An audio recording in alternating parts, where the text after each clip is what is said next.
The world of business is more complex than ever. The world of human resources and compensation is also getting more complex. Welcome to the HR Data Labs podcast, your direct source for the latest trends from experts inside and outside the world of human resources. Listen as we explore the impact that compensation strategy, data, and people analytics can have on your organization. This podcast is sponsored by Salary.com, your source for data, technology, and consulting for compensation and beyond. Now, here are your hosts, David Turetsky and Dwight Brown. Hello and welcome to the HR Data Labs podcast. I'm your host, David Turetsky, and I have with me a brilliant mind in the world of human resources, Mike Gomez from Tasty Restaurant Group, the CHRO. Mike, how are you? Fantastic, David. How are you? I'm good. Mike, we are here at the ADP Meeting in the Minds in beautiful Las Vegas, Nevada, at the Resorts World campus, I guess you could call it. Yes, the Conrad Hotel. And right, we're actually downstairs from the Conrad Hotel, and we've just finished a few days of just craziness at the ADP Meeting in the Minds. So great stuff, great learning, great experiences. Mike and I are sitting around having a really nice drink here, talking, and I said, Mike, let's tell the world about who Mike Gomez is. Mike, why don't you give us a little bit of who you are? Well, thanks for asking. I guess the best way to describe it is I'm a classically trained HR generalist, okay, with some good Fortune 50 brands like AT&T, PepsiCo, Walt Disney, and the McDonald's Corporation. Cool. Okay? More recently, after 20 years of executive search and HROD consulting, I've joined the Tasty Restaurant Group as the Vice President of Human Resources. We have a fairly large, complex business with 6 brands, and that include Taco Bell, KFC, Pizza Hut, Burger King, Dunkin' Donuts, and Baskin Robbins. We're in 23 states with 23 law firms. We have this, we have that, right? And so it's a very complex role, and it's about impacting the lives of 7,500 people. Right. That is what I do.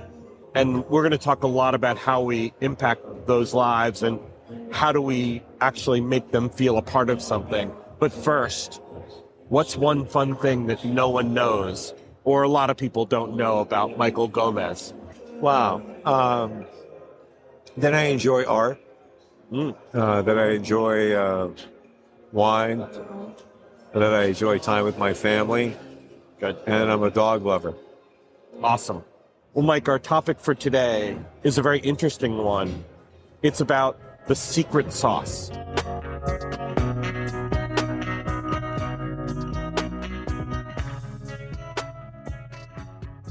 So, Mike, what is the secret sauce?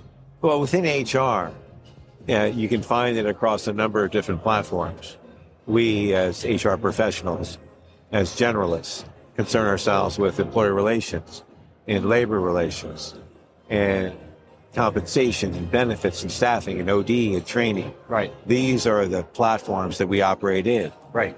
And the secret sauce is within all of them. And it can be tied to a benefit plan, a high-performance system, but these are the levers that we push in HR. This is how we effectuate change for the people we care about. And we really in HR try and show the business the direction that they need to focus in order to make sure those employees really feel a part of something, right? Well, absolutely. Look, you really need to understand the interdependent nature of the systems you put together in support of the business. Right. They work with each other, and one can't be performed without the assistance of another. That it drives the obligation of the system. And so it's understanding these processes that exist throughout the calendar year. In the beginning of the year, it's about performance planning in a way that supports the strategic plan, followed by developmental feedback from the plan, followed by people forecasting, succession planning, right, management health survey, organizational health, And then you get into end of the year performance appraisal. Okay. So these are the processes that we use, and different systems support those processes. It seems like it's a life cycle. It seems like, as you mentioned, one feeds into the other. What's the eventual goal, though? Employee engagement. Hey, this is Brent Skinner, host of Small Talk Window here at the Work Defined Podcasting Network. Have you ever wanted a short podcast to listen to during a coffee break of your workday? You've come to the right place. My guests dispense with the small talk as quickly as possible and settle into a meaningful conversation around the world of work. Reduce turnover, increase sales and profitability. Of course. So the end result is people feeling a part of something, knowing what the mission is, and being able to provide your customers with outstanding support. Exactly. In the end, it's about the employee's engagement against the needs of the business. It's about moving knowledge and information and rewards and responsibility and accountability into the system. And in doing so, engagement levels go up and results improve. And you've done this for various companies. Is it different at an AT&T versus a TRG? In some ways, yes, because you have to operate within the culture of an organization to effectuate change. But I would say that we're all people, and we all have the same inherent needs.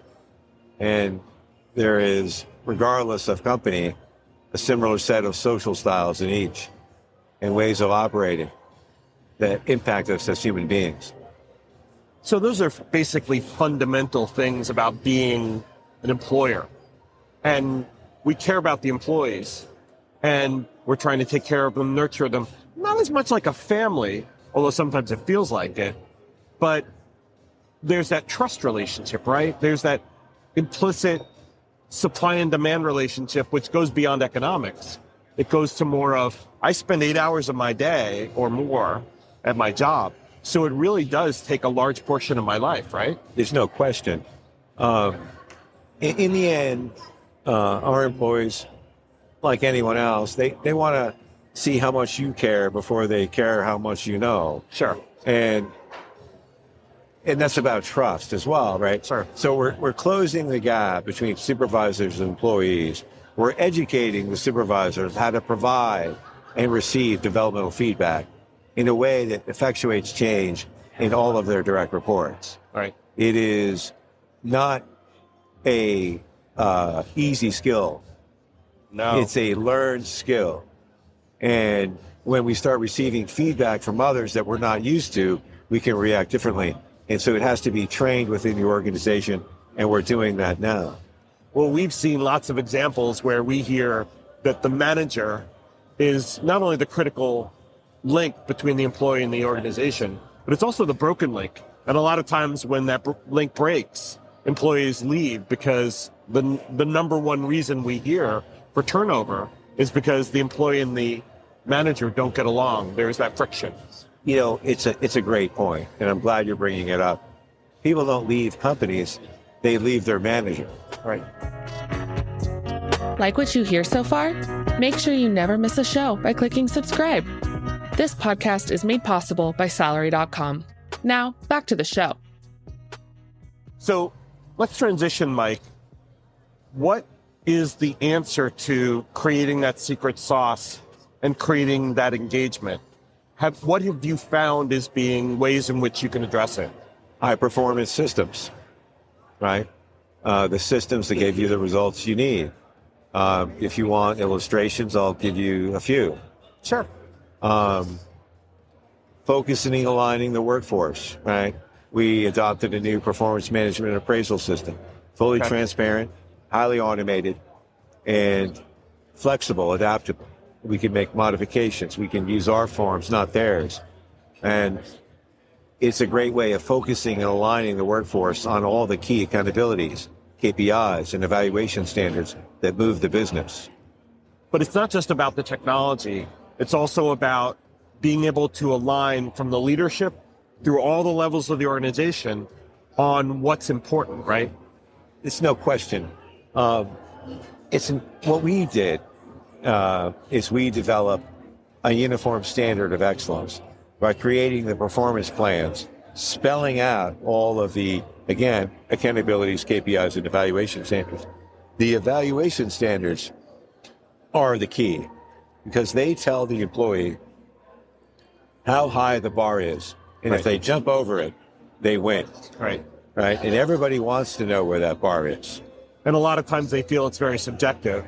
And so they fight against the system because how can you win in a system that you don't know what the criteria are? Exactly. So there's a certain level of elasticity within those evaluation standards. Sure. If you select a bar that's too high, they say, forget it, why try? Right. Right. So it's a very important piece of the performance plan, but equally important to 80% of the plan, which is what I mentioned, accountabilities, KPIs, and evaluation standards. There's two other pieces. One being competencies, where we're linking the key behaviors to merit dollars, leadership influence, flexibility, adaptability, these types of things. And then the final piece would be, for everyone, an individual development plan. All you have to do is execute it, and that's 5%. Okay? So 5% IDP, 15% competencies, 80% evaluation standards. So, but let me go back to that because it's really important. So you're not only telling them the criteria for success, but you're also giving them the opportunity to understand how they're being judged on how they work, which is what the skills are and the frameworks that are necessary in order to be able to be successful. Then you're giving them an opportunity to also be able to provide a plan for how do I gain those skills if there is a deficit to be able to be successful. Exactly. Equally important to getting a result is how you get there. And that a support plan and development plan that enables you to do it. So it sounds like the performance plan is a great way of being able to communicate with the employee as to what you expect from them, how they get it done, and how you're supporting their growth. Well said. A contract, if you will. Yes, exactly. Which a lot of people, because there's so much, I'll go back to subjectivity, but also because there's so much uncertainty, they kind of don't know what they're working for. They kind of don't understand how they're being judged. So this gives them a lot of clarity, right? Tremendous amount of clarity. More so than any other plan I've ever worked with in my life. So you're supporting them on the engagement side with the how do I get work done and how am I successful? What are other examples of how they feel supported in the organization? It's a good question. In addition to providing a plan, we provide feedback against the plan, right? How are they doing? How are we doing with training? How are we doing against the initiatives? Are you operating according to behaviors we think are important to advocate for your employees? All very important things. So feedback's key. Succession planning. Who will be promoted and when? Who will succeed who? We're planning the future careers of the people that work for us. That's important. These are important things to do, as well as asking them how well we're doing. And so we rolled out a management pulse survey for the first time in 6 years across brands, not one brand, but all 6. And we asked their feedback. And we were pleasantly surprised. First survey out of the box, after 6 years, we were 78% satisfied. So it's a good place to start. Sure. But we're not done. It's definitely a good benchmark. And because it was the first one, it's a way of being able to improve because now you know what's on their mind. Exactly. And then for us, and much like many other organizations across America, people don't have a lot of time to do performance reviews. And sadly, oftentimes they're not done. So this is a decades-old problem across industries and functions, where employees aren't getting the feedback they need. And if they're not getting any feedback, how do you think that affects their engagement? It makes them feel like they're not appreciated. Exactly. So we moved to a new fully automated and appraisal system where the employee gets to share their feedback. And beginning January 1 of the new year, they receive notification and they get to go in and complete the evaluation 1 through 4, plus all the other metrics that they've been provided with and say how they did. Yeah. And when the supervisor goes into the system, a couple of weeks later, they can see the feedback provided by their direct reports. And through the use of a dual screen feature, under the options section, they can move over the data they want to make sure they're making a decision that reflects the input, incorporating what's good, right? But also serving as the supervisor, finalizing their opinion on the subordinate, okay? With the input of the employee. So they're really getting context for what the employee feels about their performance and can bring that into what they write up. Again, moving the employee and the supervisor closer together. Yeah. So, we didn't have a lot of success with reviews, and we were in a low percentage. I won't say exactly what, but now after rolling this out, we're at 75. Okay. And that's pretty good. Now we feel more confident about going for 100. 100 usually is very hard to attain because there's the onesie twosies that don't get done. I would shoot for 99 first and then 100 next after that. I like to shoot for the moon, Dave. There you go. That is definitely a moonshot. We heard it here first. And hopefully, when next time we have Mike on, we'll try and find out whether or not 100% actually happened. Like, what are the other ways in which you think about the employee as a whole person and engage them from other directions? Wow. Well, that's a great question. Let's talk about benefits. Right. We're evaluating a plan currently that we feel very comfortable with now, following a lot of due diligence. And it's a unique plan because it falls under Section 125. It's a 501c plan for low-income workers. Okay. And it fits our business, right? We have a lot of low-income workers. Right. And sadly, many of our workers don't have anything left in their paycheck after choosing some of our benefits. Sure. And therefore, they don't use them. It's terrible. Okay? Yeah. But with this plan, what's so cool is that it kicks back significant FICA tax savings. Okay? It provides a favorable impact to the employee as soon as they're enrolled. Wow. It provides a number of benefit options that they never had previously, including a $25,000 life insurance policy. Wow. Okay. These things help retain employees. So in addition to the millions in FICA tax savings we anticipate, there is a secondary benefit that we believe is greater, and that is the reduction of turnover. Oh, sure. I mean, these are things that a lot of these types of employees really don't have access to today, right? It's very true. This particular plan is not well known. It's not well marketed. So you have to do your research.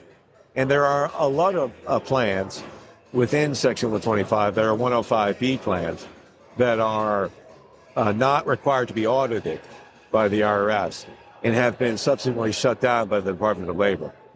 So you really need to know what you're doing when you get into Section 125. So talk to your benefits broker, talk to your legal counsel about it before you tread carefully into that.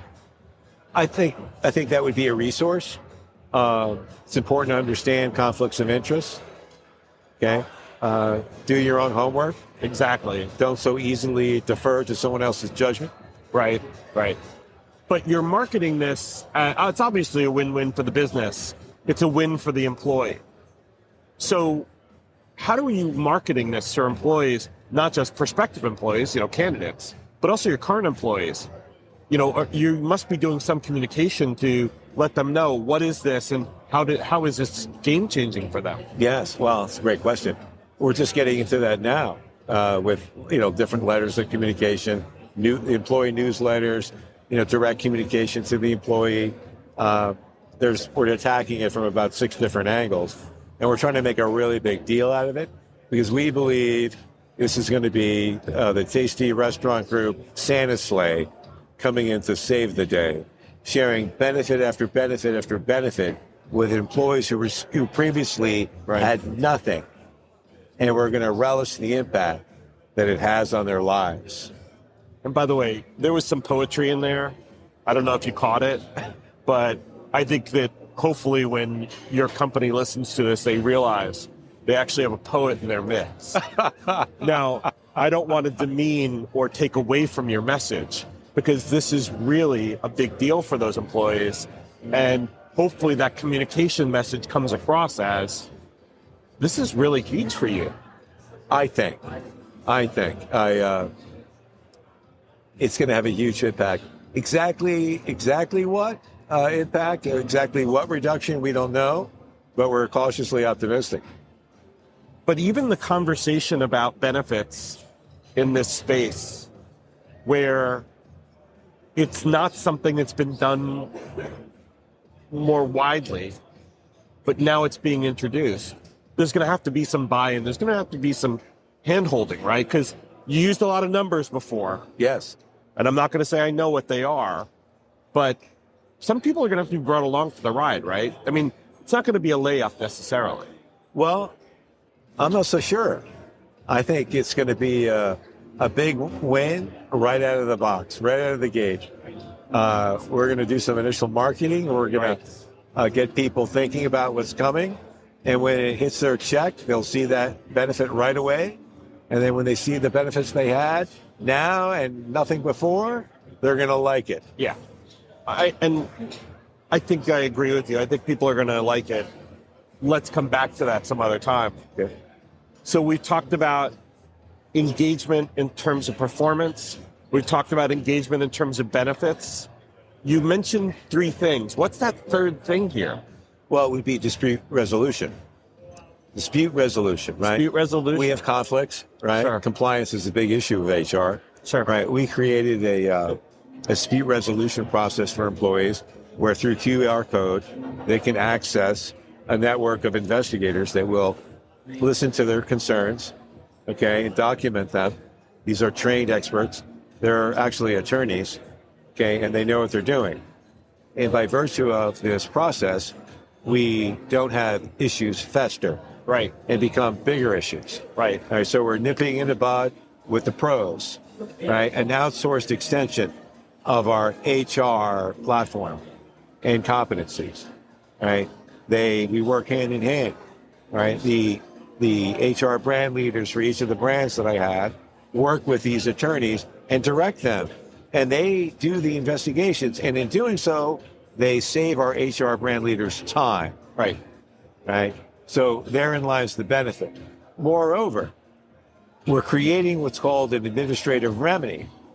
And we have our employees sign saying they're aware of it and that they need to pursue this avenue of reconciliation for whatever concerns they have. Right. We've been operating off this model now for the last 8-9 months. Oh, okay. And it's been an effective tool for us to move the HR agenda and business agenda forward.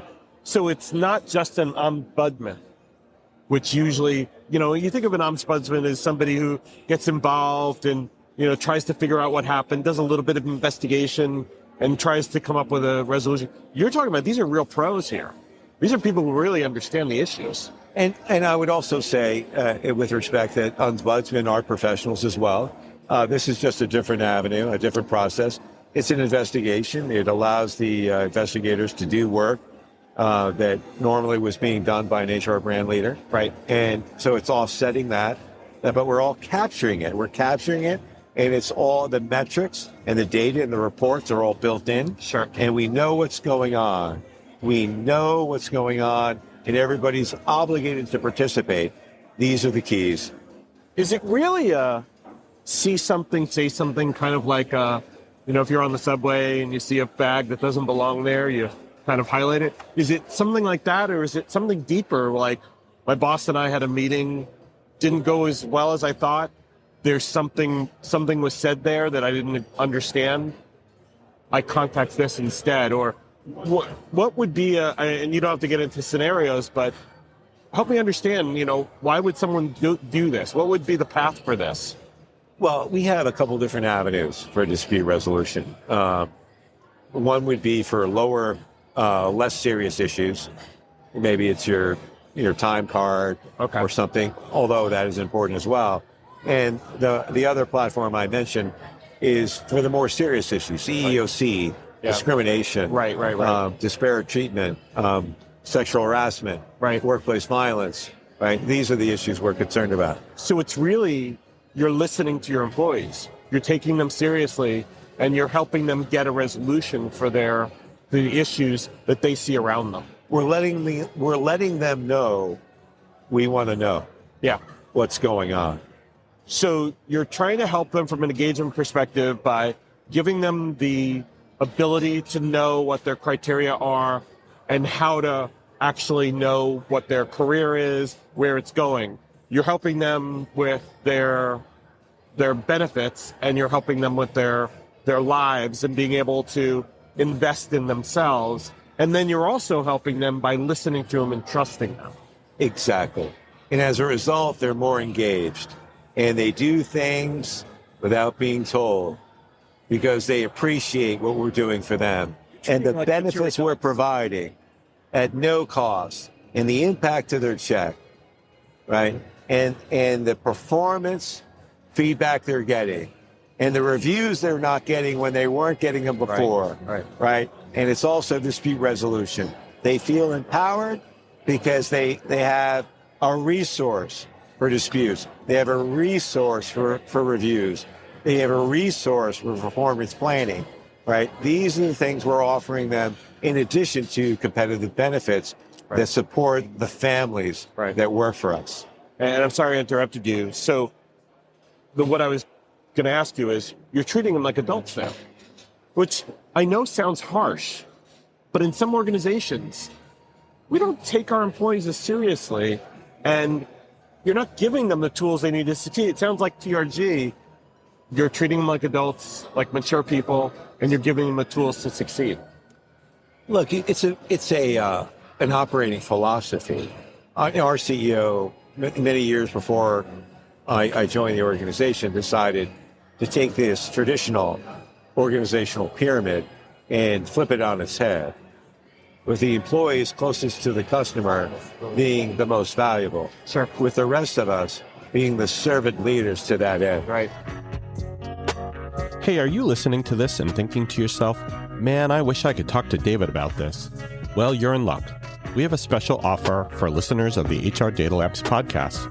A free half-hour call with me about any of the topics we cover on the podcast or whatever is on your mind.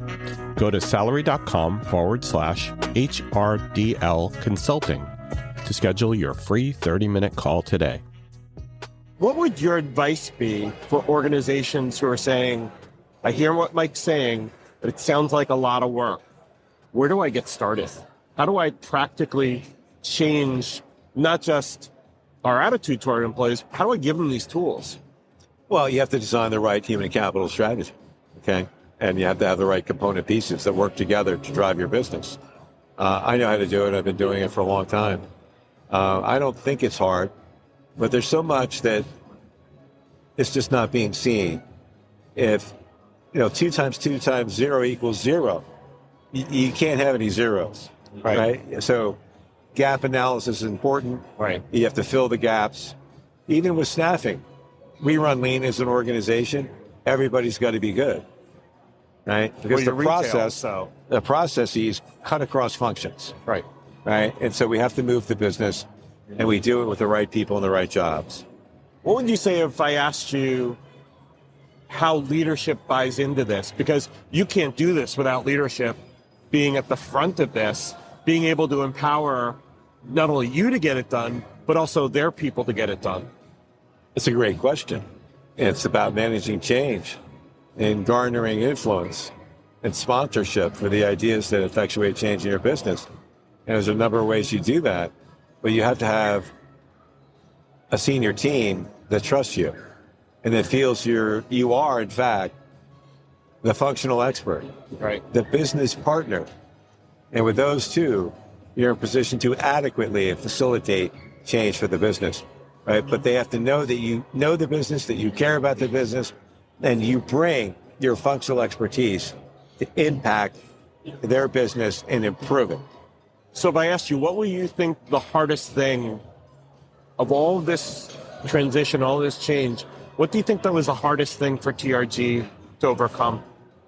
Wow, that's a great question. Past behavior. Yeah, especially when it comes to performance evaluations, I'm sure. Well, we have to be the ones creating the enablement. Right. We can't just say do it. Yeah. Because I said so. Right. We don't work that way in HR, right? We have to influence. We have to show the way as servant leaders, show the platform, show the benefits, and this is why it's going to work. And with our performance management appraisal system, I did that, and people bought in because it is user-friendly. It does make sense. People want to participate. They want to get what they haven't got before.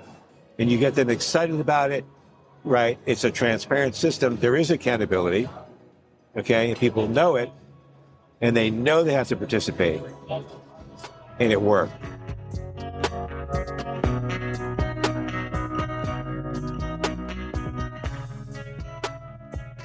This has been eye-opening for me because it's interesting to hear that you can build a plan in HR that actually works and actually gets employee engagement to happen in an extremely positive way.